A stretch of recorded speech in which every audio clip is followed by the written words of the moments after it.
ادھر لاہور میں تجاوزات کی بھرمار ہے، سڑکیں اور فٹ پاتھ غائب ہو چکی ہیں۔ ٹریفک جام رہنے کے باعث اسموگ میں بھی اضافہ ہونے لگا ہے، شہریوں کو مشکلات کا سامنا ہے۔ مزید تفصیلات بتائیں گے نمائندہ بول نیوز شوکت علی۔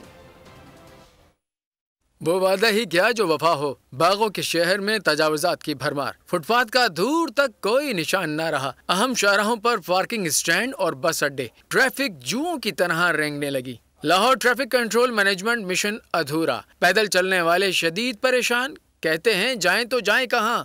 کچھ ڈیوٹی لگائیں یہاں پہ پولیس والوں کی یا کسی کی، جو ریڑیاں نہ کھڑی ہوں، نہ ٹریفک جام ہو تو مسئلہ نہ ہو۔ یہ سب آپریشن ہو گیا نا، 2 گھنٹے بعد آ جائیے گا، دیکھ لیجیے گا، پھر اسی طرح سارا کچھ ہوگا۔ یہ تو ایک دہشت پھیلائی ہوئی ہے، یا اگر کوئی ریٹ روٹ بڑھانے ہیں کرنا ہے تو کر لیں۔ ایک درجن سے ریڈی کا ہوتا ہے 1000 روپے ہوتا ہے جرمانہ ایک سامان کا، اس کے حساب سے جتنا بنے گا اس حساب سے ہمیں پیسے دینے پڑیں گے۔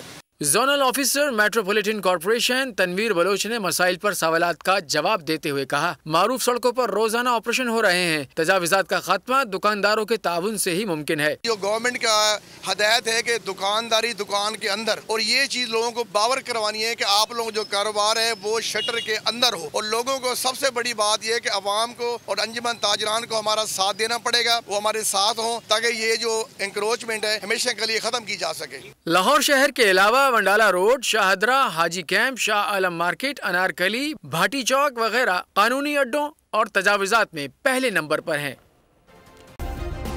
سبسکرائب کریں اور بیل دبائیں تاکہ کوئی خبر رہ نہ جائے۔